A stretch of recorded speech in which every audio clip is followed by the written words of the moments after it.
también es parte de esta campañita. Sí.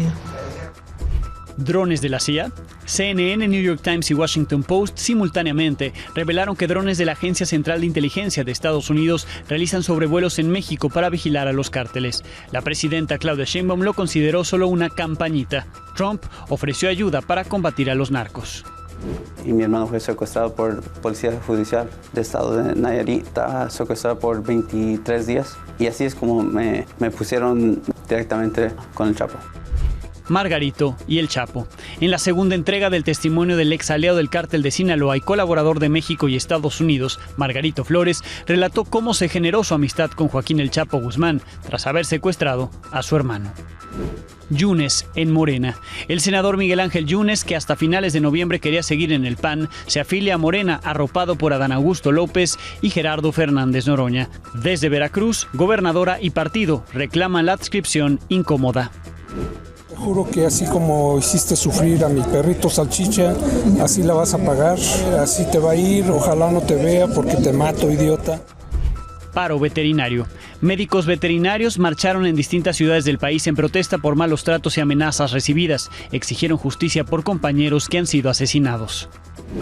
Asteroide en 2032. La NASA aumentó a 3.1% la probabilidad de que un asteroide impacte la Tierra en 7 años. ¿Qué significa este pronóstico? Expertos nos lo explican.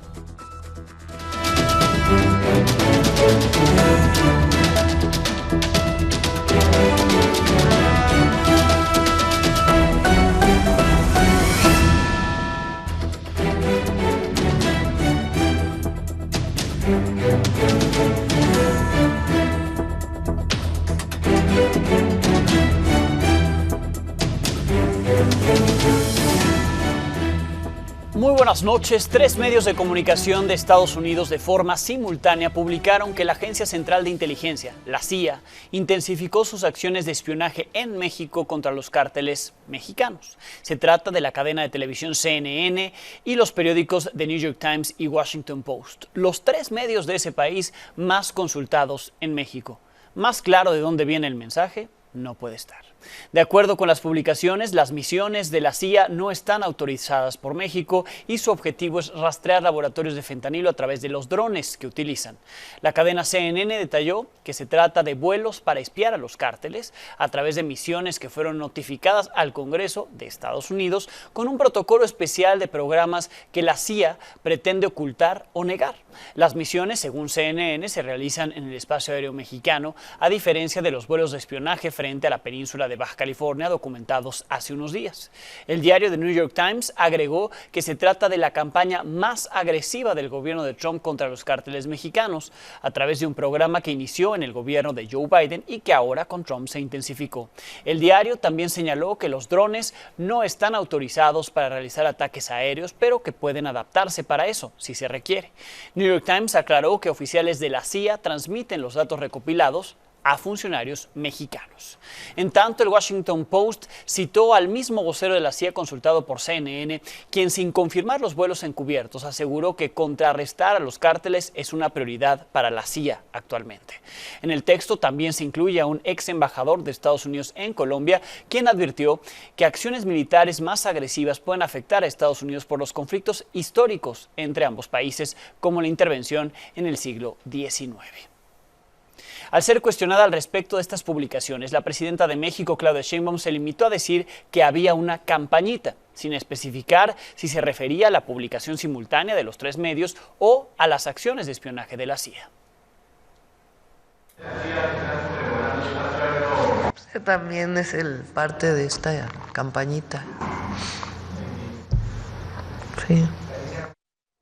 Quien tampoco dio una respuesta clara al respecto de las labores de espionaje en México fue el presidente de Estados Unidos, Donald Trump. En una conferencia que dio en Mar-a-Lago, insistió en que los cárteles gobiernan México, por lo que reiteró el ofrecimiento de ayuda para combatirlos.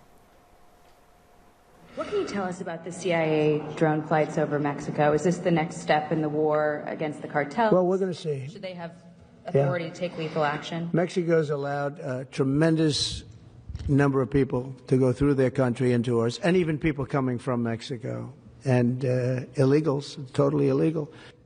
We're dealing with Mexico. I have a very good relationship with Mexico, but I think Mexico is largely run by the cartels, and that's a sad thing to say. And if they wanted help with that, we'd give them help.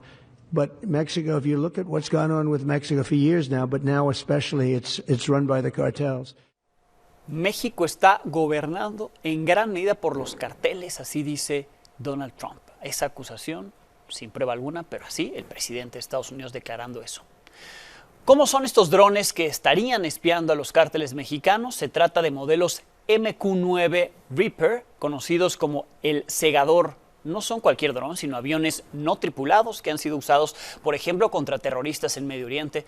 Miden 11 metros de largo, 20 de envergadura, pueden alcanzar velocidades de hasta 480 kilómetros por hora y aunque no tienen armas, se les pueden adaptar bombas y misiles que han sido usadas en ataques contra objetivos terroristas. Según el ex embajador de México en Estados Unidos, que publicó esto en X, Arturo Sarucán, durante el 2011 este tipo de drones fueron usados en misiones aprobadas por el gobierno de México para labores de inteligencia de señales para la búsqueda de comunicaciones electrónicas entre grupos criminales.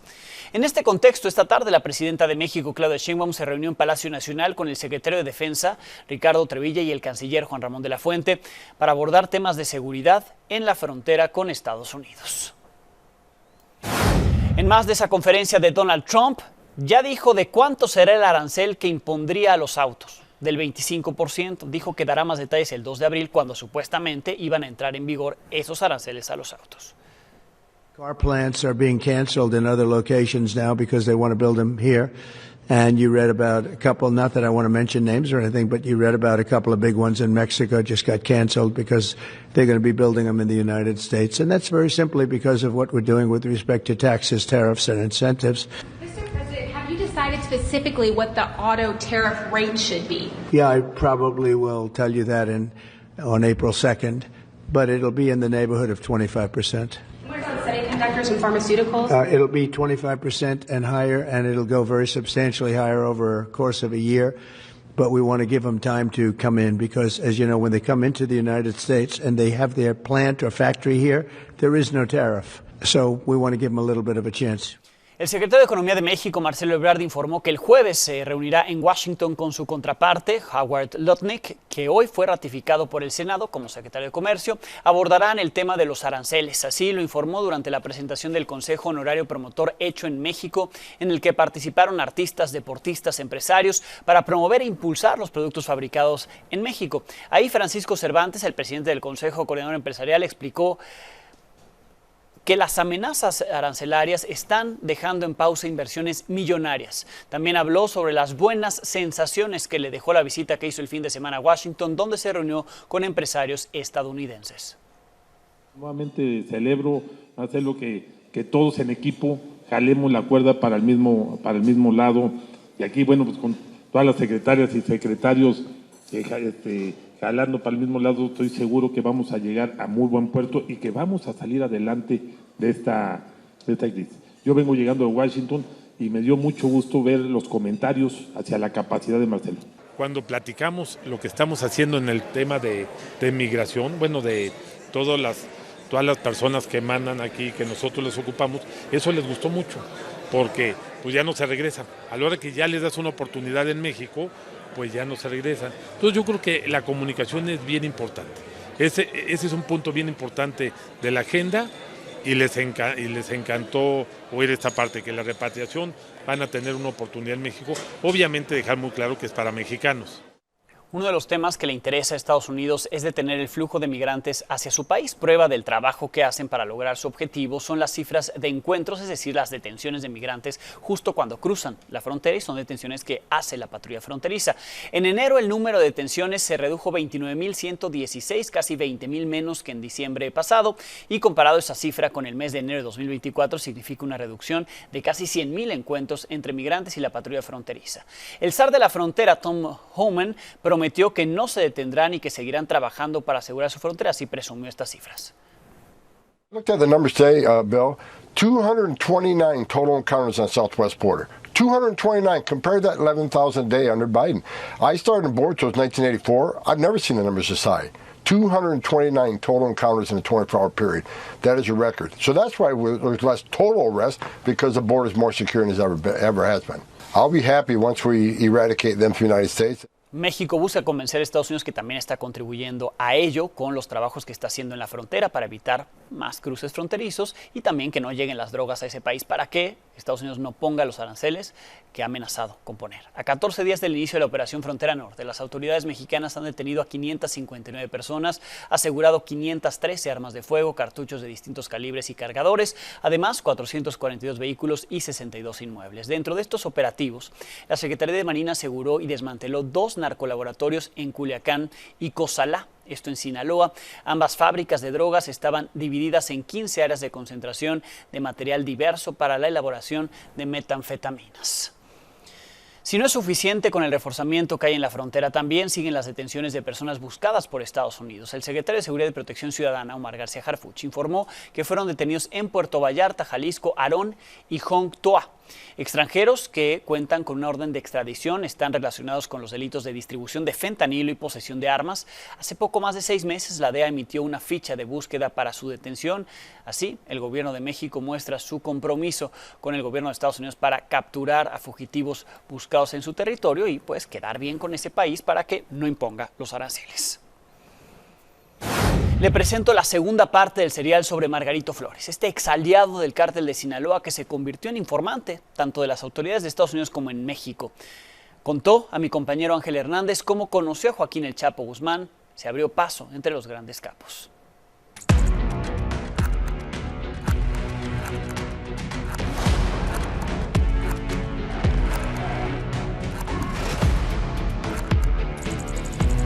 Y mi hermano fue secuestrado por policía judicial del estado de Nayarit. Estaba secuestrado por 23 días y así es como me pusieron directamente con el Chapo.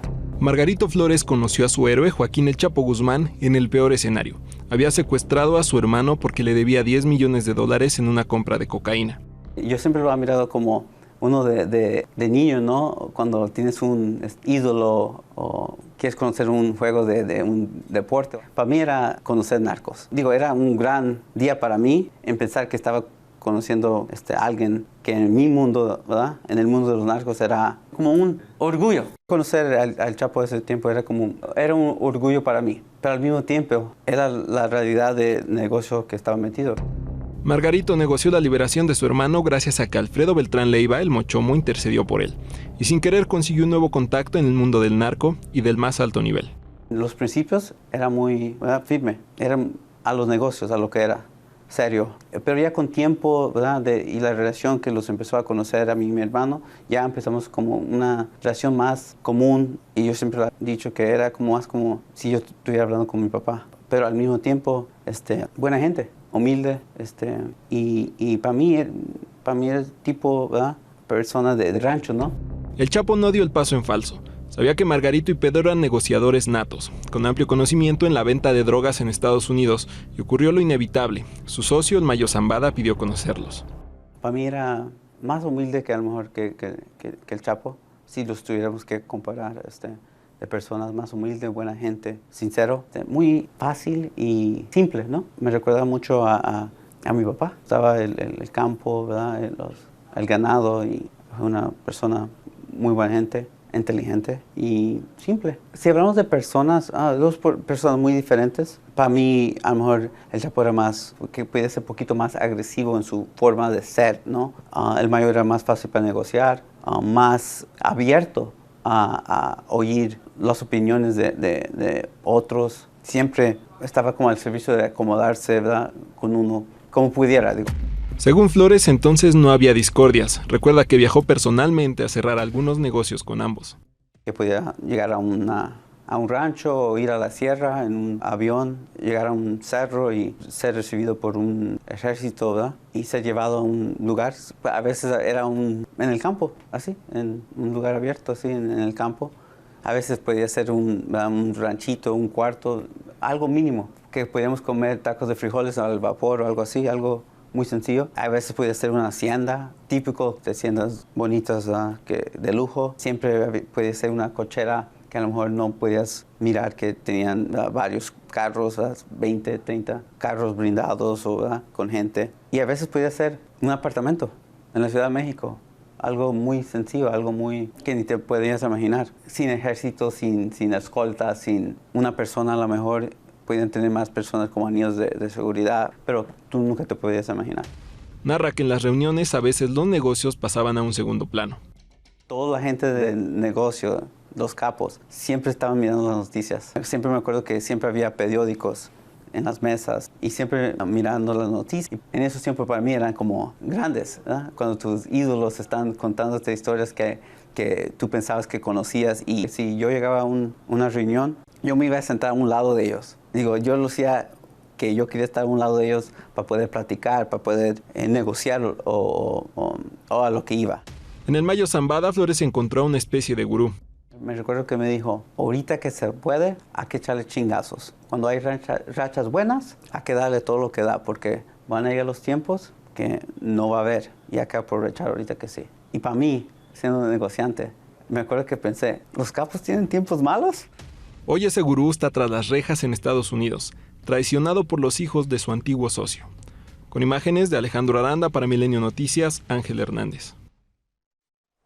En Sinaloa la violencia no para. Esta mañana la Fiscalía del Estado confirmó que ayer se vivió el segundo día más violento de esa entidad en lo que va del 2025, con el asesinato de 12 personas y 2 militares heridos en un enfrentamiento. Entre las víctimas se identificó a una mujer de 27 años, Luz Clarita Valenzuela, quien quedó en medio de una balacera entre criminales y soldados en el municipio de El Dorado. Iba en dirección a su casa, pero ya no llegó. Mientras tanto, esta tarde, un elemento activo de la Fiscalía del Estado fue asesinado afuera de un supermercado en Mazatlán. Fue identificado como Juan Roberto Román, de 31 años. Estaba adscrito a la Inspección General de Detenciones. Es el tercer funcionario de la Fiscalía de Sinaloa asesinado en lo que va de este año. Horas después hubo una balacera al sur de Culiacán, dejó al menos un muerto, 2 vehículos baleados. Además se localizó un cuerpo frente a la Facultad de Agronomía de la Universidad Autónoma del Estado. En este contexto, hoy la cadena Burger King anunció el cierre de su sucursal de Tres Ríos de Culiacán. Era considerado uno de los lugares más exclusivos, uno de los Burger Kings más exclusivos, cerrado. En Ciudad de México anoche ocurrieron 2 ataques directos que dejaron 4 personas asesinadas. Además, 2 heridos. Entre las víctimas se identificó a un funcionario de la alcaldía Cuauhtémoc. Emir Castañeda tiene los detalles.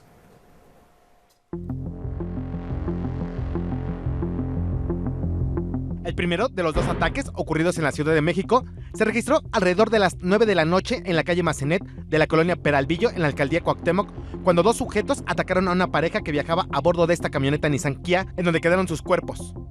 En el interior del vehículo este joven que lamentablemente murió. Ha llegado la Fiscalía a través de esta unidad de servicios forenses para realizar las mediciones, la fotografía. Una de las víctimas fue identificada como Marco Antonio Páez Montes, alias El Águila, un funcionario del sector vial de la alcaldía Cuauhtémoc que regresaba del supermercado con su esposa, quien resultó herida. En su cuenta de X, la alcaldesa Alessandra Rojo de la Vega lamentó los hechos y aseguró que los grupos delictivos están ganando terreno en la capital, por lo que es urgente aplicar inteligencia contra las bandas criminales.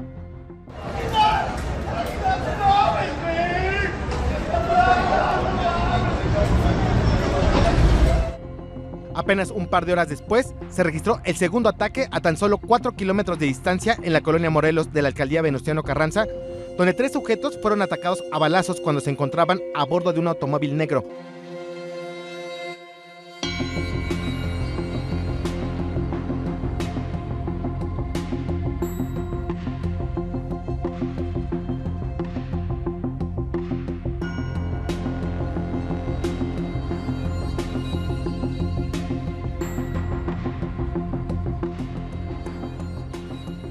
Contra cualquier protocolo, los policías que atendieron el ataque trasladaron a las víctimas al Hospital Balbuena en su propio vehículo, sin haber esperado a agentes ministeriales ni a los equipos de emergencia, por lo que se inició una investigación en el área de asuntos internos en su contra.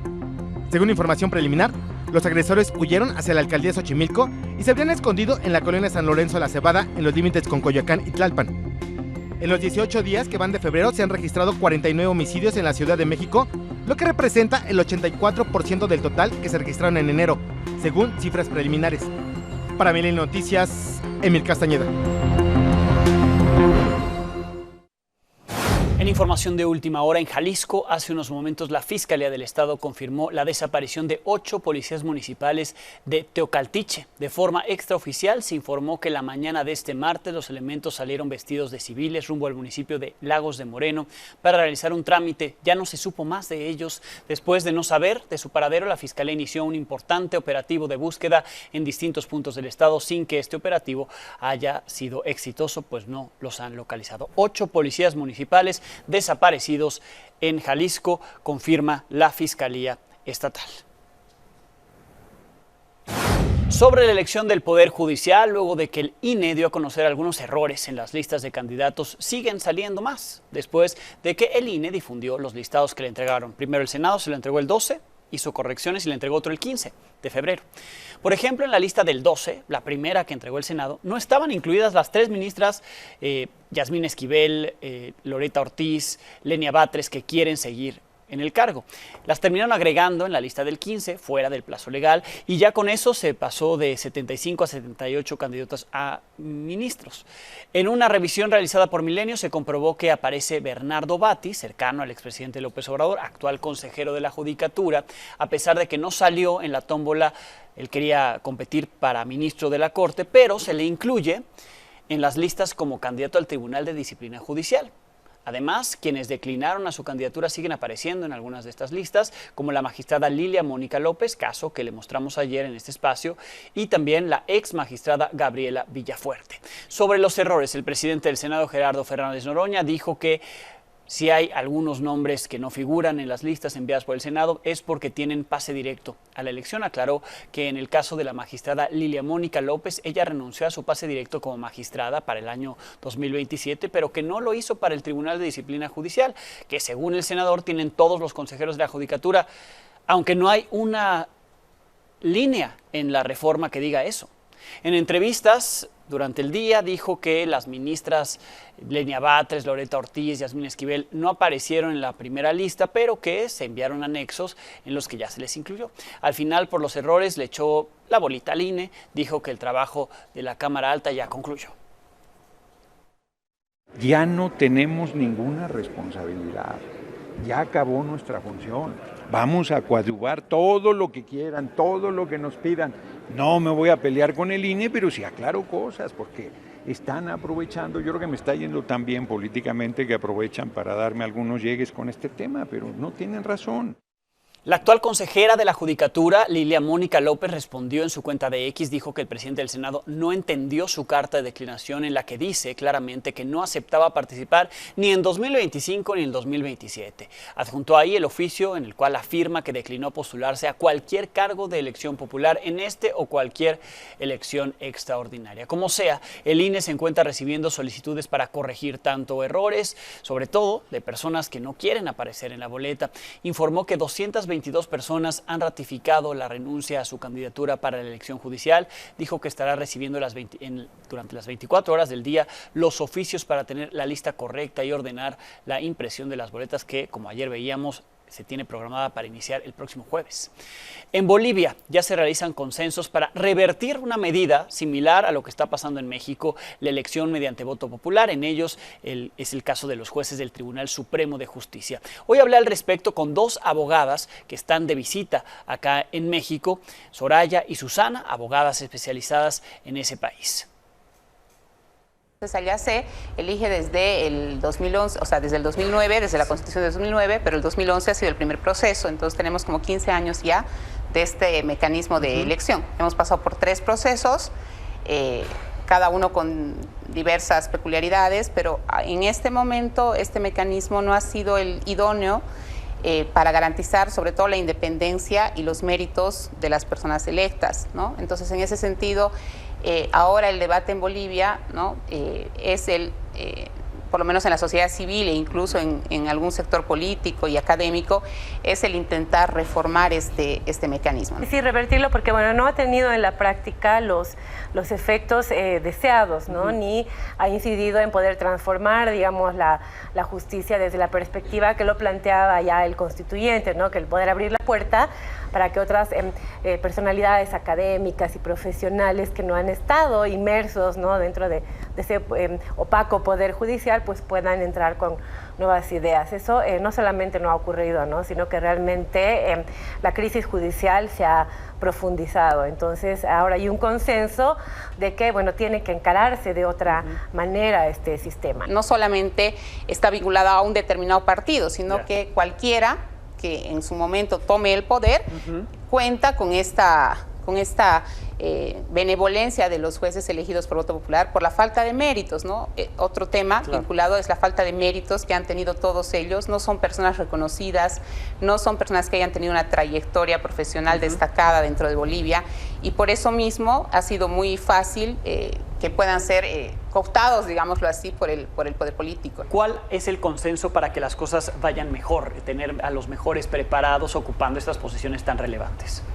Bueno, uno de los consensos que creo que existe es que, bueno, la Asamblea no ha tenido, digamos, la capacidad de los diputados de poder generar un procedimiento, primero, que garantice verdaderas condiciones para la evaluación basada en méritos, y segundo, pues tener una labor que inspire confianza y legitimidad. El órgano que realice la preselección, el juez, es el actor más importante para garantizar un proceso que verdaderamente responda a los méritos y a poder contar con las y los mejores profesionales, que es lo que nuestra justicia necesita.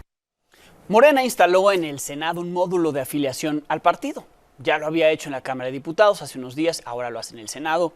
Como era de esperarse, senadores que eran de otros partidos, pues ya se unieron a las filas del partido Guinda. Entre ellos, Miguel Ángel Yunes Márquez, que para algunos resultó un afiliado incómodo. Presidenta, regálame unos 2 minutos, ¿no?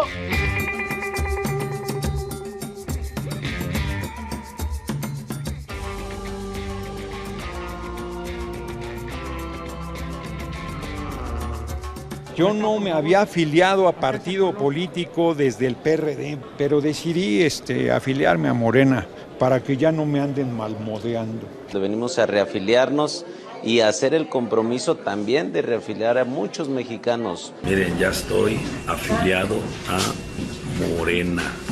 Creo que en el magisterio hay mucha gente que comparte los principios, la ideología de la Cuarta Transformación. Yo diría 1,5 millones. ¿De cuántos son? De 2,5 millones. Creo que a 1,5 millones sí lo podemos convencer. Hoy es mi cumpleaños y mi regalo fue afiliarme a Morena.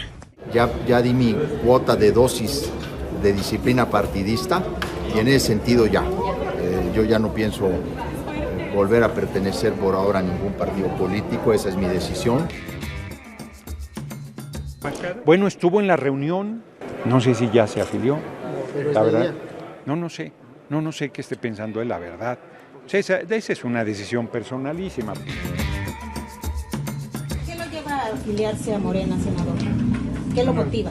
Hay un gran agradecimiento con el partido, con el coordinador, el senador Adán Augusto López, con el presidente Gerardo Fernández Noroña, con mis compañeras y compañeros senadores de Morena que me han abierto las puertas, que realmente me he sentido acogido. ¿Afecta su proceso en contra del PAN? Sí, ya no tiene sentido porque realmente está desde hace algún tiempo estancado, no ha pasado absolutamente nada y esto era cuestión de tiempo. Es una decisión valiente, es una decisión comprometida que nosotros quienes estamos en este movimiento debemos de entender y valorar lo que la suma de Miguel Ángel Yunes en su momento significó y significa para este movimiento. Pero no todos lo valoran. La gobernadora de Veracruz, Rocío Nale, pidió a la Comisión de Honestidad y Justicia de Morena y a la presidenta del partido, a Luisa María Alcalde, no acreditar la afiliación de Yunes, porque dijo la gobernadora no representa ni cuenta con los postulados del movimiento. Pidió respeto para los militantes de su entidad, Veracruz.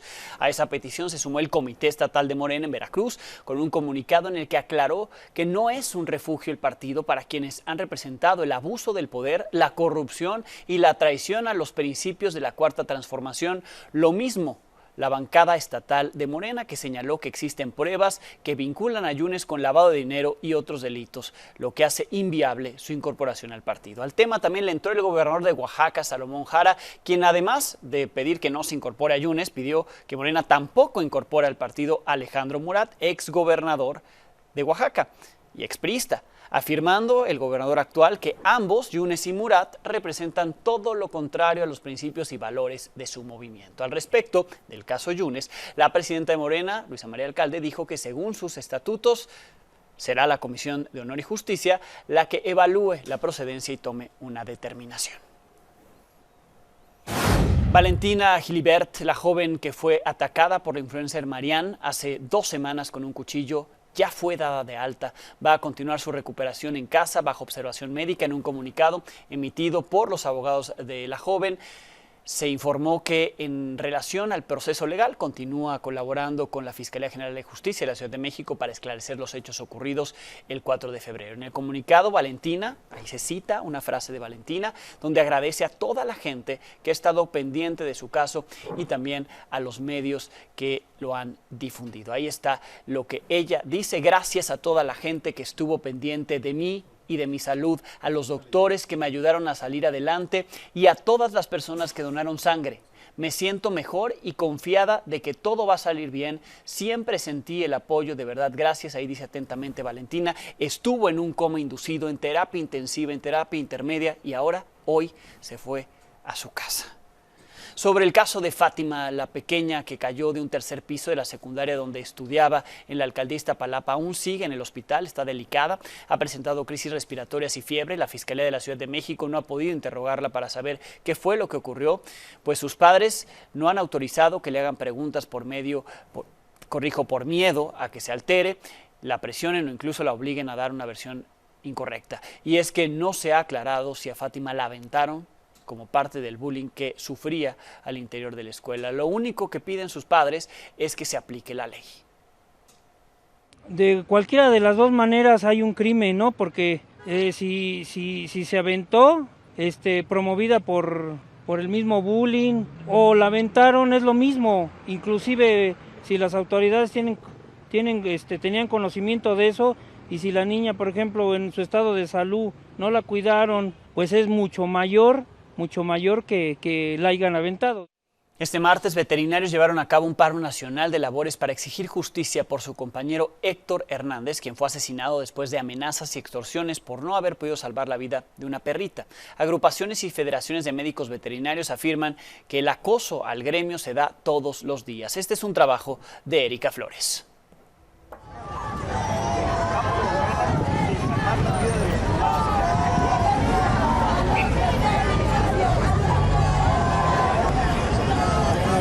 Te juro que así como hiciste sufrir a mi perrito Salchicha, así la vas a pagar, así te va a ir, ojalá no te vea porque te mato, idiota. Estas son algunas de las denuncias por agresiones a médicos veterinarios en diversas partes del país, y por esta razón se manifestaron en Cámara de Diputados y Senado. Nos extorsionaron, nos pedían más de 100,000 pesos para poder seguir laborando. Llegaron a la clínica, entregaron un papel donde nos teníamos que comunicar y si no nos comunicábamos, la amenaza era que iban a ir directamente a agredirnos hacia todos. El contexto de estas denuncias es la muerte del médico veterinario Héctor Hernández, quien fue apuñalado en el Estado de México. Y aunque aún no se determina quién fue su agresor, no se descarta la posibilidad de que haya sido un cliente agresivo que intentó extorsionarlo después de llevar a un perro con una obstrucción en intestino y retrasar su atención por varias horas. Aunque después aprobaron la cirugía, el animal murió en el tratamiento postoperatorio. Si no quieres tener más pedos, no tienes que ser importante. Por mi perra, más todos los perros. Y que me diga qué fue lo que pasó con mi perro. Ajá. No quiero choros. Quiero realmente las cosas como son. Es lo único. Porque no voy a parar. Hicieron volantes en contra del doctor para incitar al odio a las personas, ¿no? Esto llegó a tal grado que él fue apuñalado. Durante esta protesta surgieron más denuncias. Hace poco un caso de una doctora que rompieron sus vidrios en una veterinaria en Puebla. Hace 6 años un veterinario murió apedreado en Coahuila por animalistas. Me llevaron un animalito, un cuyo en este caso, con deshidratación y diarrea ya de 5 días. Y pues bueno, no pudimos hacer gran cosa por él, falleció y pues después estuvieron amenazándonos por las redes sociales. Pero los veterinarios también han sido víctimas del crimen organizado, como en Ciudad Hidalgo, Michoacán. Una colega también que estaba haciendo su trabajo en un rastro y que por hacer su trabajo y no pasar una canal, por ejemplo, que no estaba apta para consumo humano, la asesinaron saliendo del rastro. Lo que queremos es que nos dejen participar en la creación de leyes que protejan no nada más al médico veterinario de la mascota en cuestión, a ustedes mismos como propietarios. Denuncias similares se dieron en al menos 12 estados. Aquí en la Ciudad de México adelantaron que en los próximos días presentarán una denuncia ante la Fiscalía General de la República, junto a la familia del doctor Héctor Hernández, para demandar que atraigan su caso. Con información de Dalia Martínez para Milenio Noticias, Erika Flores.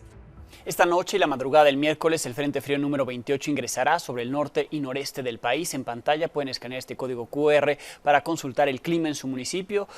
Esto ocasionará descenso en las temperaturas, fuertes vientos en al menos 4 estados. Para mañana, este frente frío va a interactuar con un canal de baja presión en la península de Yucatán, lo que además ocasionará fuertes lluvias y muy fuertes en el sureste del territorio nacional.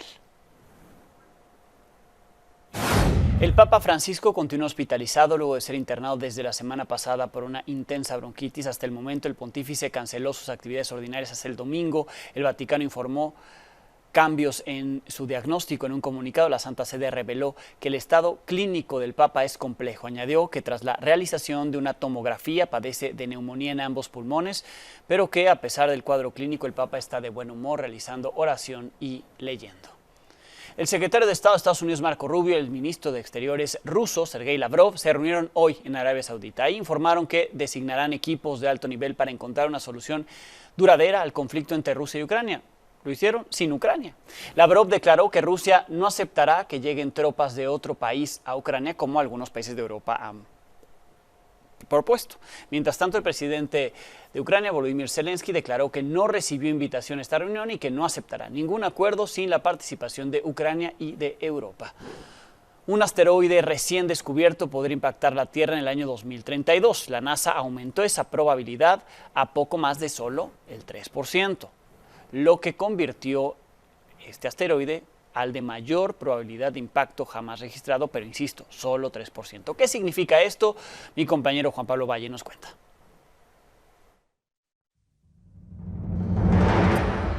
La NASA informó hoy que un asteroide de reciente descubrimiento aumentó sus posibilidades de impacto en la Tierra.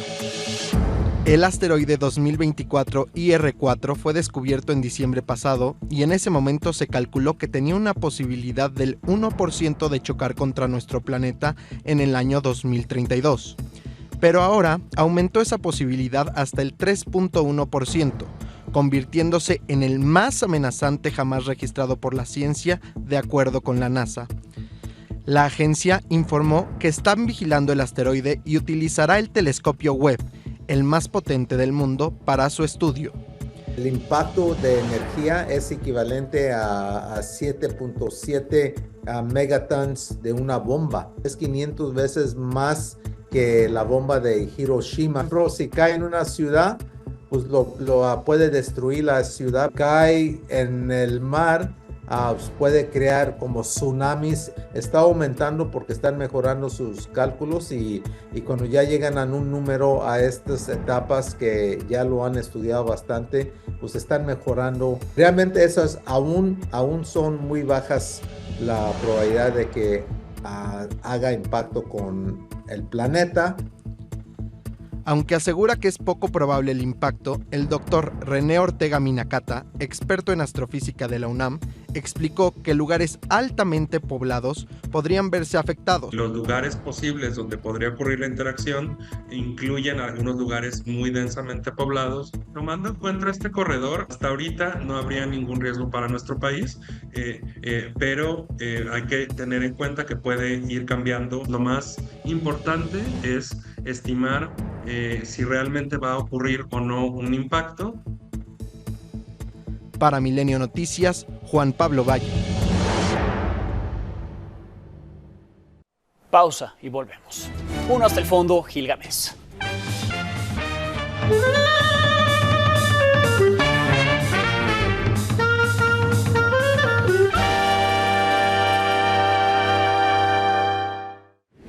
Lo que son las cosas. Cuando Gil ve a Fernández Noroña actuar como presidente del Senado, piensa que el fin del mundo se acerca. El día en que Gámez vio una fotografía de Muratito, Murat chiquito, engarzado con López Beltrán, considera que el planeta toca su fin. En el momento en que Gilga ve a todos los ositos Monreal plantarse en sus puestos públicos, está convencido de que el planeta Tierra se acabará y el fin de la humanidad se cierne como una amenaza inexorable, sin excluir desde luego la elección de las personas juzgadoras que sabe Dios cómo llegarán a sus cargos. La verdad sea dicha, estos hechos de la vida serían razón suficiente para suponer que el fin del mundo es inminente. En esas estaba Gámez cuando la noticia ya circulaba en el mundo. El asteroide 2024 YR4, conocido como asesino de ciudades, se acerca peligrosamente a la Tierra y,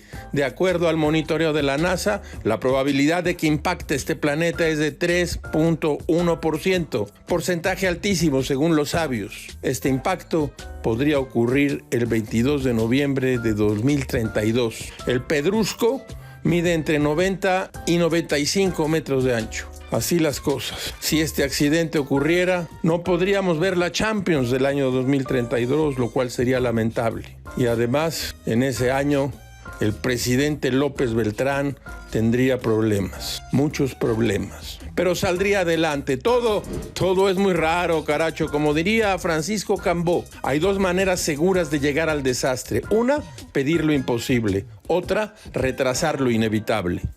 Con esto nos despedimos. Mañana tendremos algo nuevo que contarle a las 22 horas.